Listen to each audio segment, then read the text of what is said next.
Coulomb's law के बारे में इलेक्ट्रोस्टैटिक्स के। अब हम थोड़ी सी और चर्चा करते हैं। हमने कहा कि अगर दो पॉइंट चार्जेज हैं, एक दूसरे से आर डिस्टेंस पे हैं, अगर एयर में रखे होते तो इनके बीच में जो फोर्स ऑफ अट्रैक्शन होता एयर में, वो कितना होता? वो होता Q1 Q2 upon are square, या अपन के न लिख के यहाँ पे लिख दें 1/4 पाई एप्सिलॉन नॉट। अगर यही किसी मीडियम में होते तो मीडियम में क्या हो जाता? 1/4 pi epsilon not into epsilon R और के Q1 Q2 upon are square. अब अगर हम कहें कि सेम मैग्नीट्यूड के चार्जेज हैं, दो पॉइंट चार्जेज हैं, एक बार वो एयर में रखे जाएं, एक बार मीडियम में रखे जाएं, तो कहाँ पे फोर्स ऑफ इंटरेक्शन ज़्यादा होगा? तो ऑब्वियस सी बात है कि एयर में ज़्यादा होगा। अगर हम देखें ध्यान से तो हम कहेंगे जो मीडियम में फोर्स ऑफ अट्रैक्शन होगा at the same distance between two point charges is equals to जो एयर में होगा उसका 1/k टाइम्स होगा। ध्यान से देखें तो यही निकल के आएगा अपना। तो हमने कहा अगर मीडियम में करते हैं तो जो फोर्स होता है, फोर्स ऑफ इंटरेक्शन, वो घट जाता है। चल, ऐसी ही छोटी छोटी जानकारी हम जानते रहेंगे और आगे बढ़ते हैं। कूलम्स लॉ में जैसे हमने कहा कि अगर दो पॉइंट चार्जेस के क्वेश्चन रहें, जैसे कह दिया कि कभी हमने इसके मैग्नीट्यूड को डबल कर दिया और बीच की डिस्टेंस को समथिंग कर दिया, तो फिर क्या हो जाएगा बीच का इंटरेक्शन फोर्स। तो वो ऐसे छोटे छोटे सवाल बहुत सारे आप लगा सकते हो। Q1 की कुछ वैल्यू दे दी, Q2 की कुछ वैल्यू दे दी, R की कुछ value they the, force of interaction पूछ दिया, या फिर फोर्स ऑफ इंटरेक्शन दिया हुआ है और Q1 Q2 में से कुछ एक दिया हुआ है, R दिया हुआ है, तो आपको दूसरा वाला Q1 Q2 में से कुछ और पूछ ले। तो ऐसे ऐसे सवाल आते रहेंगे। इसमें जो कॉन्सेप्चुअल सवाल बनेंगे और भी अच्छे सवाल करने के लिए हमें कूलम्स लॉ से अकेले नहीं बन पाएंगे, कूलम्स लॉ के साथ कुछ और मिलाना पड़ेगा। थोड़ा सा देखें तब उसके बाद आगे बढ़ते हैं। अगला कॉन्सेप्ट जो आता है वो है प्रिंसिपल ऑफ सुपरपोजिशन।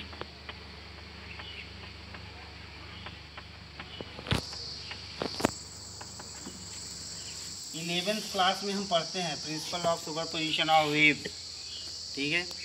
अभी आप वेव ऑप्टिक्स में पढ़ोगे principle of superposition of light wave, इस तरीके से। तो इसमें प्रिंसिपल ऑफ सुपरपोजिशन है क्या, ये कहता क्या है, इलेक्ट्रोस्टैटिक्स में क्या मीनिंग है इसका? ये कहता है कि अभी तक जो हमने कूलम्स लॉ देखा है, कूलम्स लॉ में हमने जो फोर्स ऑफ इंटरेक्शन की बात करी है वो बिटवीन टू पॉइंट चार्जेज है। क्या होगा अगर दो से ज़्यादा पॉइंट चार्जेज हों कहीं पे? जैसे नॉर्मल लाइफ में तो हम ऐसा नहीं देख सकते कि दो पॉइंट चार्ज ही हों। जब भी हम बात करेंगे, जैसे मैंने कहा कि कोई भी पॉइंट चार्ज है, फला मान लो ये चौक है, चौक एक चार्ज है और एक दूसरा कोई चार्ज है, तो क्या चौक में एक ही पॉइंट है या बहुत सारे पॉइंट्स हैं? अगर डिस्टेंस से कंपेयर करें तो आप कहोगे इसमें बहुत सारे पॉइंट चार्जेज आप मान सकते हो, कंसीडर कर सकते हो। तो अगर ये चौक अपना चार्ज हो जाएगा तो इसको हम छोटे छोटे कई सारे पॉइंट चार्जेज में हम इसको ब्रेक कर सकते हैं। तो जब भी हम सवाल करेंगे तो हम डायरेक्टली केवल और केवल दो पॉइंट चार्जेस से नहीं कर पाएंगे, दो से ज़्यादा होने चाहिए। तो दो से ज़्यादा को सॉल्व करने के लिए जो टेक्निक आई वो आई सुपरपोजिशन प्रिंसिपल। ये कहता है कि अगर अपने पास विसिनिटी में दो या दो से ज़्यादा पॉइंट चार्जेज हों, ठीक है, लेट से हमने कहा कि हमारे पास 3 पॉइंट चार्जेज हैं, ठीक। अब हमें मान लो कि किसी एक पॉइंट चार्ज पे, या तो हम मान लेते हैं कि लेट से हमें Q1 पे निकालना है कि Q1 पे नेट फोर्स क्या लगेगा या Q2 पे नेट फोर्स क्या लगेगा, ठीक है। तो प्रिंसिपल ऑफ सुपरपोजिशन क्या कहता है कि सबसे पहले आप दो पेयर को कंसीडर करेंगे, Q1 और Q2 को लें। Q1 को लिया हमने और इसके साथ हमने लिया Q2 को, तो हमने देखा जो Q2 ने फोर्स लगाया होगा वो इस डायरेक्शन में से लगाया होगा, इंटरेक्शन का फोर्स। लेट्स से ये है F(on)1 ड्यू टू F(12)। ये क्या है? ये है force applied by Q2 on Q1। अच्छा, जब हमने Q1 पे Q2 की वजह से फोर्स लिया है उस टाइम पे हम ये भूल जाएंगे कि वहाँ पे तीसरा भी कोई चार्ज प्रेजेंट है, यानी Q3 के बारे में हम याद ही नहीं रखेंगे। दूसरी कंडीशन, अब आप हमें किस पे निकालना नेट फोर्स? Q1 पे। अब हम Q1 और Q3 को कंसीडर करें। इस समय पे हम ये माने कि Q2 जो है वो एब्सेंट है, तो हम कहेंगे अब हम निकाल सकते हैं कूलम्स लॉ के हिसाब से इस पे जो फोर्स होगा, फोर्स ऑफ इंटरेक्शन रिपल्शन का फोर्स होगा अलोंग द लाइन जॉइनिंग, ऐसे बाहर की ओर लगेगा। ये है F(on)1 ड्यू टू 3। इसमें हमने Q2 को एब्सेंट माना, इसमें हमने Q3 को एब्सेंट माना है।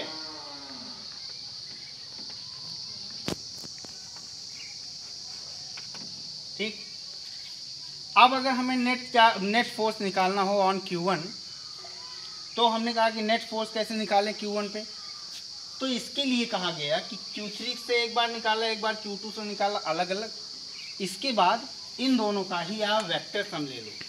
इधर आए देखें, हमने कहा Q2 इस पे इधर की तरफ लगाया, F(on)1 ड्यू टू Q3 ने ऐसे लगाया, F(on)1 ड्यू टू 3। ठीक है, अब फोर्सेस क्या होते हैं? वेक्टर क्वांटिटीज होती हैं। तो हम निकालेंगे, अगर हमें निकालना हो नेट फोर्स क्या लगा Q1 पे, तो आप कहोगे Q1 पे जो नेट फोर्स लगा वो 1, 2 ने जो लगाया, जो 3 ने लगाया, इन दोनों का रिजल्टेंट है। इन दोनों का क्या है? रिजल्टेंट। तो जब भी हम F नेट की बात करेंगे, F नेट ऑन 1, तो वो क्या होगा? वो होगा 1 पे 2 ने कितना फोर्स लगाया, फिर हम 1 पे देखेंगे 3 ने कितना फोर्स लगाया। अगर अभी तो हमने देखा कि 3 ही प्रेजेंट हैं, अगर मान लो और भी सारे होते, बहुत सारे होते, n होते, तो हम कह देते, देखते अगला 1 पे 4 ने कितना लगाया। इसी तरीके से अगर n होते तो हम देखते कि 1 पे nवें चार्ज ने जो पॉइंट चार्ज था उसने कितना फोर्स लगाया हुआ है। तो आप समझें कितना सिंपल कर दिया इसको। ऐसे हमने कहा कि 2 पॉइंट चार्जेस होते तभी हम सवाल कर सकते थे, नहीं, अगर 2 से ज़्यादा हैं तो भी आप सवाल कर सकते हो। क्या करना है अपने को? 2 के पेयर को चुनना है और जिस पे फोर्स लगना है उसके साथ हर एक का आप क्या करो? पेयर बनाओ और देखो कि अलग अलग लेने पर सारे जो चार्जेज हैं, वो पॉइंट चार्जेज जो बन रहे हैं, वो कितना कितना फोर्स लगाते हैं, और उन सबको वेक्टरली ऐड कर दो। वेक्टर एडिशन करोगे तो आपको क्या मिलेगा? आपको नेट फोर्स मिलेगा on the desired charge. Okay, जैसे अगर स्टेटमेंट आप लिखना चाहें तो इसके स्टेटमेंट भी लिख सकते हैं। तो इसके स्टेटमेंट अगर आप लिखना चाहें तो क्या लिखेंगे? आप लिखेंगे if there is more than 2 point charges in the vicinity, then the net force on any one of the charge is the vector sum of all the forces applied by other charges one by one on the first charge। ठीक है, सब पे अलग अलग सबकी वजह से जो फोर्स लगाया उसका हम अगर वेक्टर सम ले लें तो हमें क्या मिल जाएगा? हमें मिल जाएगा कि जो रिजल्टेंट फोर्स आ रहा है वो क्या आ रहा है। ठीक है, इस पे हम थोड़े 2-3 क्वेश्चन करेंगे, उसके बाद फिर आगे बढ़ते हैं। ठीक है, तो आइए पहला क्वेश्चन हम करते हैं। इस पे ये हटा दूँ। जैसे देखें, अपने पास क्वेश्चन है कि एक सर्कुलर रिंग है, ठीक है, और इसके सेंटर पे एक चार्ज रखा हुआ है, लेट्स से Q, और ये जो सर्कुलर रिंग है ये यूनिफॉर्मली डिस्ट्रीब्यूटेड है, इस पे चार्ज Q। अपन कह सकते हैं कि ये जो सर्कुलर रिंग है ये है यूनिफॉर्मली चार्ज। आपने ऐसे क्वेश्चन देखे होंगे जब हम रिंग की बात करते हैं तो यूनिफॉर्म मास का होता है, तो यहाँ पे क्या है उसी तरीके से यूनिफॉर्म चार्ज है, ठीक है। अब हमें अगर निकालना हो कि Q पे नेट फोर्स स्मॉल q पे, तो आप अगर दिमाग लगाओगे तो आपको निकल के आएगा कि 0 होगा, ठीक है। बट अगर हम कॉन्सेप्ट की बात करें तो हम कहेंगे क्या इस पे हम कूलम लॉ लगा सकते हैं, कूलाम का नियम इस पे क्या हम लगा सकते हैं? तो आपका आंसर होगा, क्या होगा, यस और नो? बिल्कुल नो होगा। नो क्यों होगा? क्योंकि स्मॉल q तो पॉइंट चार्ज है, लेकिन क्या ये कैपिटल Q जो कि एक रिंग है, इसकी डायमेंशन लेट से r है, क्या यह एक पॉइंट चार्ज है? तो आप कहोगे बिल्कुल नहीं है। क्यों नहीं है? क्योंकि इनके बीच की डिस्टेंस क्या है, r, और इसकी डायमेंशन क्या है, 2πr। तो इसकी डायमेंशन तो ओवरलैप कर गई। इसका मतलब ये स्मॉल q तो पॉइंट चार्ज है, लेकिन क्या कैपिटल Q या रिंग जो है वो पॉइंट चार्ज है? तो बिल्कुल नहीं है। तो इसका मतलब है, बट अगर हम थोड़ी सी ट्रिक लगाएं यहाँ पे, ट्रिक कैसी, पॉइंट चार्ज तो नहीं है, लेकिन हम इसको कई सारे पॉइंट चार्जेस में ब्रेक कर सकते हैं। कैसे? देखें, इसको हमने बहुत छोटे छोटे टुकड़ों में इसको हमने काटा, ठीक है, ऐसे छोटे टुकड़ों में काटा, ये इनफाइनाइटली स्मॉल, बहुत ही छोटे टुकड़े, इनफाइनाइट नंबर ऑफ टुकड़ा, ठीक है। और किसी एक को हमने कंसीडर किया और हमने कहा कि एक टुकड़े पे जो चार्ज है वो है dq, ठीक। अब क्या ये dq को तो हम पॉइंट चार्ज मान सकते हैं? बिल्कुल मान सकते हो। q को पॉइंट चार्ज मान सकते हो? बिल्कुल मान सकते हो।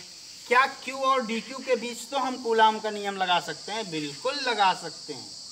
तो हमने कहा dq जो इस पे फोर्स लगाएगा वो क्या होगा, बाहर की ओर, इस तरीके से। लेट से ये है df, लेकिन जैसे ही आपने ये वाला dq लिया, आपको एक चीज़ और समझ में आई होगी कि अगर हम इसके जस्ट अपोजिट डायरेक्शन में चलें तो क्या हम यहाँ पे भी तो एक टुकड़ा कंसीडर कर सकते हैं, ऐसा ही, उतना ही छोटा, जिस पे चार्ज dq ही हो। और आप ध्यान से देखो तो ये भी रेडियस r है, यानी कि डिस्टेंस r है, और ये भी डिस्टेंस r है। तो आप फॉर्मूला अगर अप्लाई करोगे KQ1Q2/r², तो फोर्स का मैग्नीट्यूड जो इसने लगाया है वही वो भी लगाएगा। तो हम कहेंगे भैया अगर इसका देखेंगे तो ये भी नीचे की ओर कितना फोर्स लगाएगा, dF फोर्स ही उतना ही लगाएगा जितना इसने लगाया था। अब अगर इनका हम वेक्टर सम देखें, इन दोनों की वजह से, केवल ये दो पॉइंट चार्जेस की वजह से, तो हम कहेंगे वेक्टरली ये क्या है, इनका मैग्नीट्यूड इक्वल है, इनके बीच 180 डिग्री है, यानी इनको घटाया जाएगा, और घटाओगे तो मैग्नीट्यूड इक्वल है तो क्या होंगे, कट के 0 हो जाएंगे, न्यूट्रलाइज कर देंगे एक दूसरे को। इसी तरीके से आप कोई सा भी लो, कोई सा भी dq पॉइंट चार्ज लोगे, क्या उसके अपोजिट डायरेक्शन में सेम dq पॉइंट चार्ज मिल जाएगा, और ये सारे के सारे फोर्सेस एक दूसरे को कैंसल आउट करते जाएंगे भाई साहब। तो हम कहेंगे कि जो Q पे नेट फोर्स लगेगा वो क्या लगेगा, वो लगेगा 0। कितना? 0, ठीक है। चल, ये तो हुआ एक क्वेश्चन। इसी तरीके से दूसरा सवाल देखते हैं हम। हमने कहा कि अपने पास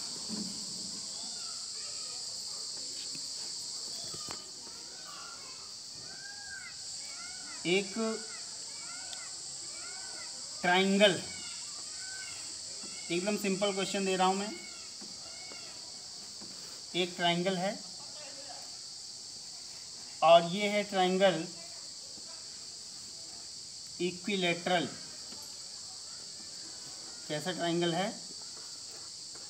इक्विलैटरल ट्राइंगल, ठीक, जिसकी साइड क्या है? ए है।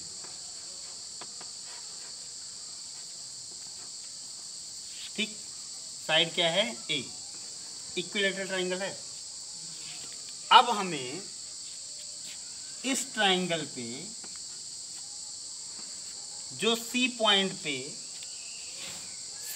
पे जो चार्ज है उस पे हमें नेट फोर्स कैलकुलेट करना है। तो हम कहेंगे भैया यहाँ पे अगर हम ऐसे सिंपल कैलकुलेट करना चाहें तो यहाँ पे 2 ही पॉइंट चार्ज नहीं, यहाँ पे 3 है। तो हम इस पे कूलम्स लॉ को तो नहीं लगा सकते, बट हाँ सुपरपोजिशन लगा के उसके बाद कूलम लॉ उसमें अप्लाई कर सकते हैं, बिल्कुल अप्लाई कर सकते हैं। तो ध्यान से देखें, ऐसे सवालों को डील करने के लिए अपने पास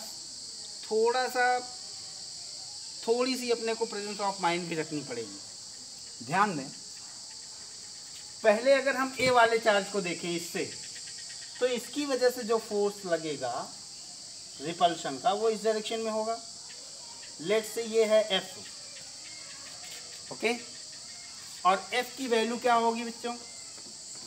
वो होगी के Q1 Q2 upon are square. अच्छा, एक चीज़ तो भूल ही गया, ये पूरा का पूरा सेटअप एयर में, ठीक है। उसी तरीके से अगर मैं बात करूं बी की वजह से जो फोर्स लगेगा वो क्या लगेगा? वो इस डायरेक्शन में लगेगा। लेट से ये लग रहा है एफ डैश, तो एफ डैश की वैल्यू क्या होगी?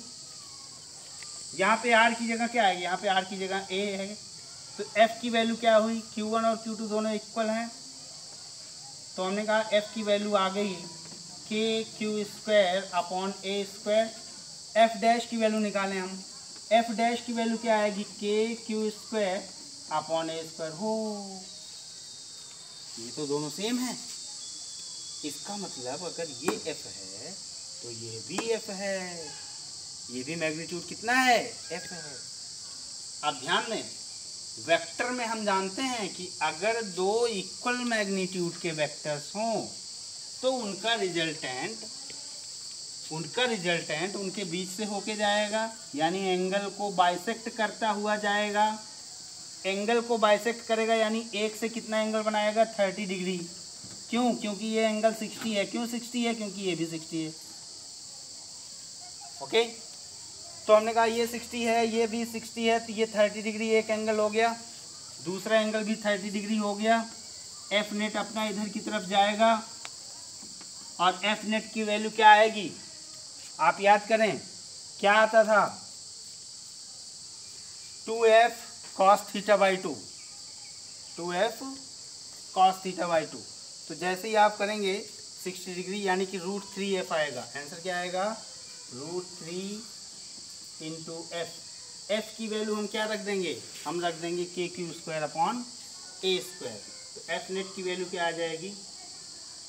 एफ नेट की वैल्यू आएगी √3 के क्यू स्क्वायर अपॉन ए स्क्वायर। इसमें आप चाहें तो लिख लें, इसका क्या फॉर्मूला होता है? 2f cos, यहाँ पे क्या था? 60 डिग्री था एंगल दोनों के बीच का, तो 60/2। ठीक है, तो आंसर क्या है अपना? √3 के क्यू स्क्वायर अपॉन ए स्क्वायर।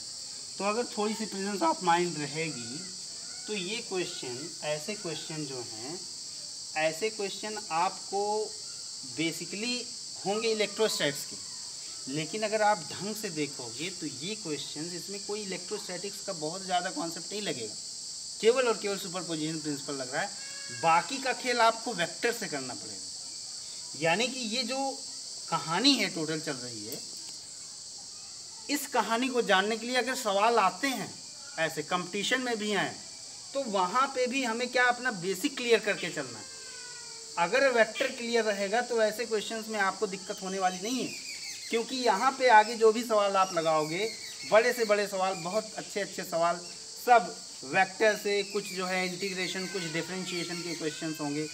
तो इस तरीके से ये सवाल लगते जाएंगे। ठीक है, तो इसमें अपने को टेंशन लेने वाली बात नहीं है। अगर आपका बेसिक क्लियर रहेगा तो ये सारे सवाल हो जाएंगे। यानी कि इलेक्ट्रोस्टैटिक्स आप कह सकते हैं सिंपल चीज़ है। इसमें बस 2-4 अपने को फॉर्मूले याद रखने पड़ेंगे, बाकी सारा काम बेसिक से होगा। चलिए ठीक है, तो फिर अगली वीडियो में कुछ नई चीज़ों के साथ हम फिर मिलेंगे। तब तक के लिए धन्यवाद। हमारे चैनल को सब्सक्राइब करें और हमारे चैनल को ज़्यादा से ज़्यादा शेयर करें। धन्यवाद।